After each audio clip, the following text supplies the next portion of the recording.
Okay sir. म्हणजे margin of सेफ्टीचं पुन्हा सांगतो. मार्जिन ऑफ सेफ्टीचा पहिला सूत्र आहे total sales minus break even point cells.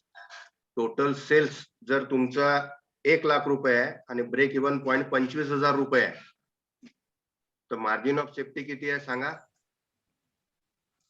75,000. Very good, 75,000 रुपये. समजा ब्रेक इव्हन पॉइंट 20,000 आहे आणि सेल्स 1 लाख रुपये आहे तर मार्जिन ऑफ सेफ्टी किती आहे. 80,000. बोला. 80,000 रुपये. 80,000. Very good very good. किती आहे. 80,000 रुपये. समजा मार्जिन ऑफ सेफ्टी आपला ब्रेक इव्हन पॉइंट 10,000 आहे आणि सेल्स 25,000 आहे. ब्रेक इव्हन पॉइंट आपला मार्जिन ऑफ सेफ्टी किती आहे मग. 15,000. 15,000. हे असं लक्षात ठेवायचं. ठीक आहे. ही एक पद्धत आहे. आणि दुसरी पद्धत अशी सांगितली की जर गणितामध्ये मार्जिन ऑफ सेफ्टी विचारलेला आहे परंतु गणितामध्ये 2च आयटम दिलेला आहे, प्रॉफिट दिलेला आहे आणि पीव्ही रेशो दिलेला आहे. आता या 3 नंबरच्या उदाहरणामध्ये विचारलेलं आहे आपल्याला की determine margin of safety. Profit is 15,000 आणि पीव्ही रेशो इज 40%. तर आपण हे सूत्र लावलं या ठिकाणी. दुसरं सूत्र तुम्हाला सांगितलेलं आहे मार्जिन ऑफ सेफ्टी. एमएस म्हणजे margin of safety equal to profit भागीला पीव्ही रेशो करायचं. तर प्रॉफिट भागीला पीव्ही रेशो. प्रॉफिट किती आहे 15,000 रुपये त्याच्या भागीला पीव्ही रेशो. पीव्ही रेशो किती दिलेला 40%. तर 15,000 भागीला जर 40 लिहिलं आपण नुसतं 40 लिहिले तर ते 40 होणार. आपल्याला इथं काय दिलेलं आहे 40% दिलेलं आहे म्हणून 40% दिलेलं आहे म्हणून 40 भागीला 100 लिहायची. म्हणजे 15,000 भागीला 40 त्याच्या भागीला 100. पुढची स्टेप घ्यायची. 15,000 जसेच्या तसे. आता मी तुम्हाला अगोदर सांगितलेलं आहे की एखाद्या संख्येच्या भागिल्याच्या भागीला जर असेल तर ती सर्वात खालची संख्या पहिल्या संख्येला काय येते गुणीला येते. कळलं ना. तर 100 आहे हे काय आलं पुढच्या स्टेप मध्ये याच्या गुणीला आलेलं आहे आणि हे 40 जसेच्या तसे. हे सोडवलं आपण. 15,000 गुणीला 100 हे 15 लाख भागीला 40 उत्तर आलं 37,500. म्हणजे मार्जिन ऑफ सेफ्टी किती आहे 37,500. समजलं का मला सांगा. कॅल्क्युलेटर आहे का तुमच्याकडे. वही पेन आहे का तुमच्याकडे. एक उदाहरण करता येईल का. करा बरं. हो द्या. हा. कॅल्क्युलेट मार्जिन ऑफ सेफ्टी लिहा. Calculate margin of safety if profit is 20,000.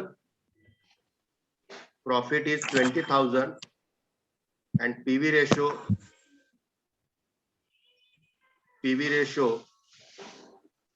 25%. PV ratio 25%. करा बरं. 80,000 सर. किती 80,000. काय केलं बेटा कसं केलं तू सांग. प्रॉफिट किती आहे. प्रॉफिट किती आहे 20,000. Very good. आणि पीव्ही रेशो किती आहे 25%. तर उत्तर किती आलं मग 25. उत्तर किती आलं 80,000. एकदम बरोबर करेक्ट आहे. पुन्हा सांगतो मी. पुन्हा सांगतो तसं करा.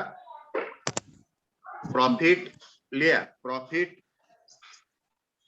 30,000 आणि पीव्ही रेशो 15%. प्रॉफिट 30,000 आणि पीव्ही रेशो 15%.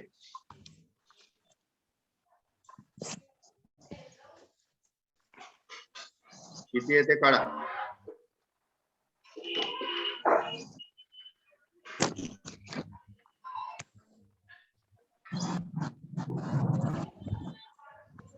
$2 लाख सर.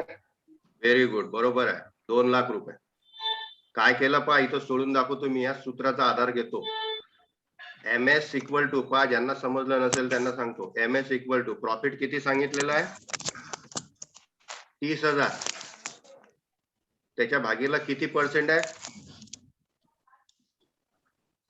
सांगा. 50%. माईक चालू करा. 15%. हे असं लिहितात 15%. म्हणजे मग काय होतं एमएस इक्वल टू हे 30,000 गुणिला 100 भागीला किती उरले 15. कळत आहे का.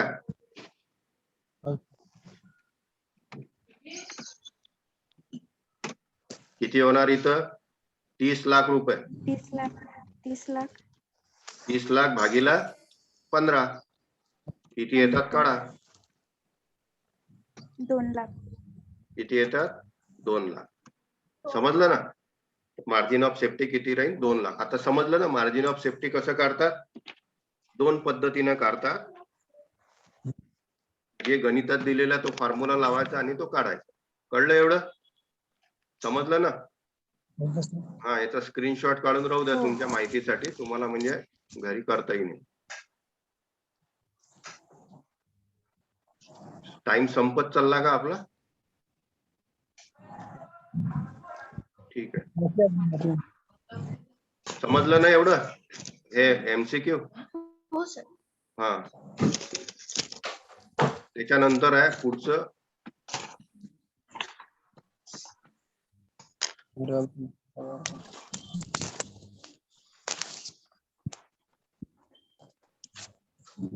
मान्यता 37,500 झालं. Determine amount of profit if variable cost is 1,20,000, fix cost is 40,000 and sales is 2 lakh रुपये. काय काढायला सांगितलं याच्यामध्ये 2 लाख मायनस 21 प्लस 40,000 येते उत्तर. Determine 40,000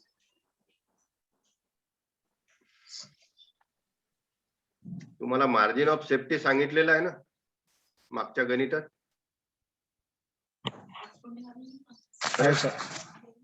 sorry margin of safety म्हणतो आपल्याला मार्जिनल स्टेटमेंट माहित आहे ना. आठवते का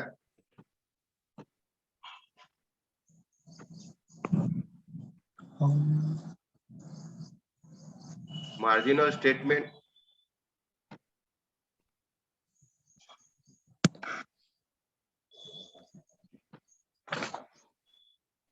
आठवते का म्हटलं हे असं होतं मार्जिनल स्टेटमेंट. पहिले लिहितात सेल्स दिसत आहे का. हो सर दिसत नाही. सेल्स इक्वल टू सेल्स लिहितात असं जे काही असेल सेल्स. समजा फॉर एक्झाम्पल सेल्स आहे 1 लाख रुपये. टोटल सेल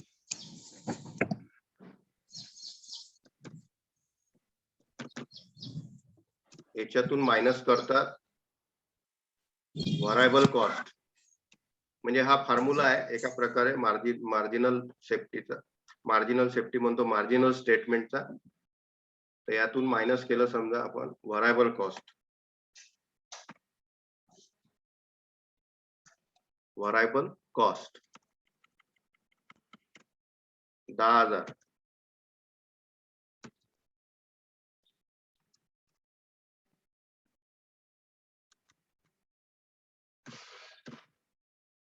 किती उरले 90,000. 90,000. समजा आता इथं ते खालची रेष ओढता येत नाही मी इथंच लिहितो 90,000 है ना. किती शिल्लक राहतात 90,000.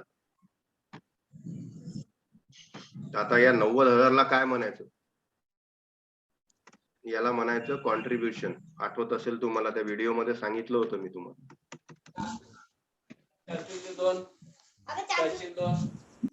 त्याला काय म्हणायचं कॉन्ट्रीब्युशन. कळत आहे का. आता या कॉन्ट्रीब्युशन मधून मायनस करायचं फिक्स कॉस्ट. काय मायनस करतात फिक्स कॉस्ट म्हणजे F. समजा फिक्स कॉस्ट आहे 50,000 रुपये.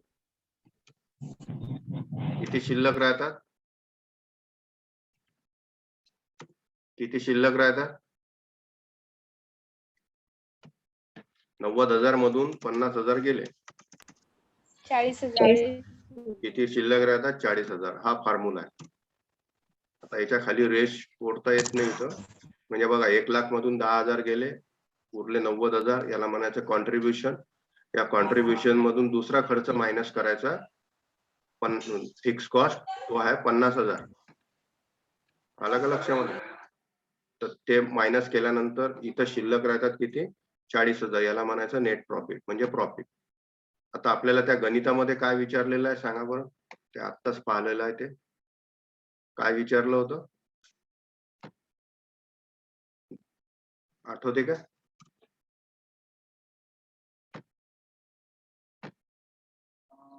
माहित आहे का?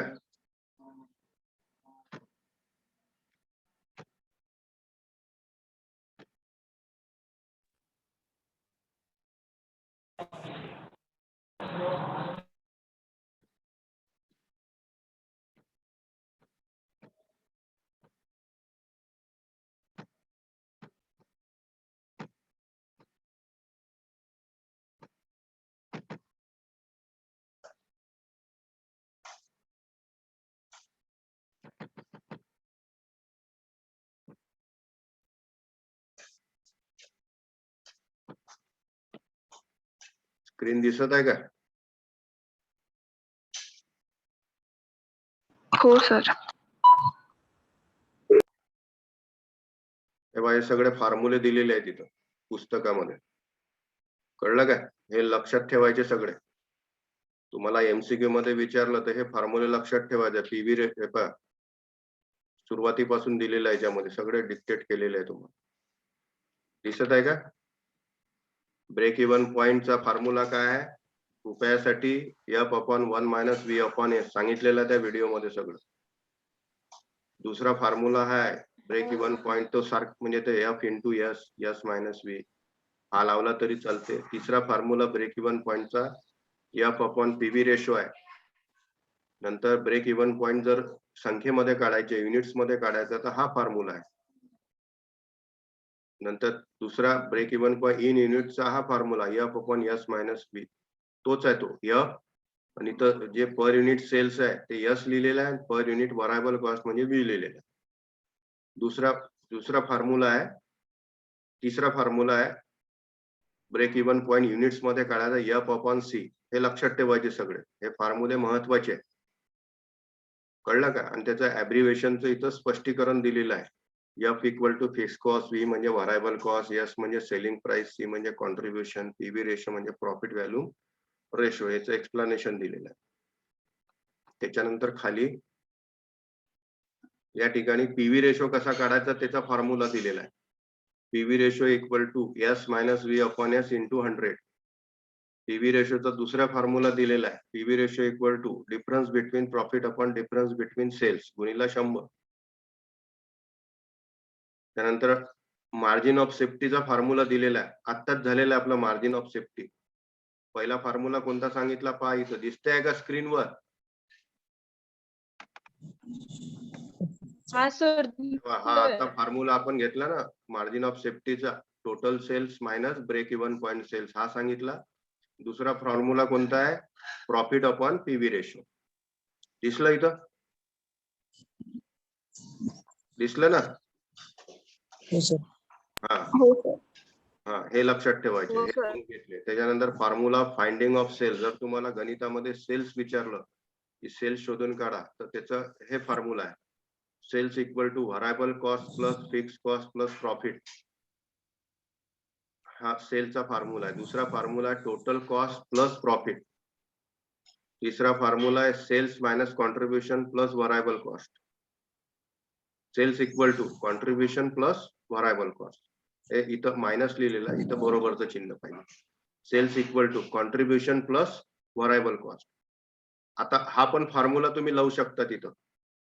आता जे विचारलं होतं की नाही, पण ते आता कसं आहे की याच्यावर ऑनलाईन शिकवायला थोडस काही मर्यादा पडतात. ठीक आहे, हे फॉर्म्युले लक्षात ठेवायचे आणि थोडस तुमचं पण लॉजिक लावायचं त्याच्यामध्ये, की याच्यामध्ये म्हणजे जे काही असं एमसीक्यू मध्ये तुम्हाला प्रश्न दिसत असतील तर त्याच्यात संख्या भरून सोडून पाहायचा प्रयत्न करायचा, तुमचं लॉजिक लावायचं. त्यानंतर बघा याच्यामध्ये दुसरं आहे की व्हरायबल कॉस्ट जर शोधून काढायला सांगितलं तर कोणते फॉर्म्युले आहे. या ठिकाणी बघा हे एवढे फॉर्म्युले आहे व्हरायबल कॉस्ट शोधून काढण्यासाठी. कळत आहे ना? Variable cost equal to sales minus काय करायचे, दोन गोष्टी मायनस करायच्या आहे सेल्स मधून, फिक्स कॉस्ट प्लस प्रॉफिट, ह्या दोन गोष्टी मायनस करायच्या. जे गणितात दिलेलं आहे ते पाहायचं आणि फॉर्म्युला कोणता बसतो त्याच्यावर निर्णय घ्यायचा. Variable cost sales minus contribution, variable cost total cost minus fix cost, हे सगळं त्याचे फॉर्म्युले आणि हे सगळं मॅनेजमेंट अकाउंटिंग फॉर्म्युल्यावरच चालते. Formula for finding out fix cost, fix cost कसा काढायचा हे दिलेलं आहे त्यामध्ये. कॉन्ट्रीब्युशन मधून मायनस करायचं प्रॉफिट, आत्ताच आपण पाहिलेलं आहे त्या सूत्रामध्ये तुम्हाला सांगितलं. सेल्स मधून मायनस केलं आपण व्हरायबल कॉस्ट, तर काय उरलं कॉन्ट्रीब्युशन. कॉन्ट्रीब्युशन मधून आपण फिक्स कॉस्ट मायनस केला तर काय मिळालं होतं प्रॉफिट. तर त्याच्या उलट केलं, फिक्स कॉस्ट पाहिजे असेल तर कॉन्ट्रीब्युशन मधून प्रॉफिट मायनस करायचं. फिक्स कॉस्ट मायनस व्हरायबल कॉस्ट, हे सगळे फॉर्म्युले लक्षात ठेवावं लागेल. सर्व प्रकारचे फॉर्म्युले म्हणजे एवढे जर तुमच्या समजलं सगळं कव्हर होऊन जाते, आपला हा टॉपिक पूर्णच कव्हर होते. त्यामध्ये बघा हा होता determine variable cost 1,20,000, fix cost 40,000, sales 2 lakh रुपये. Determine the profit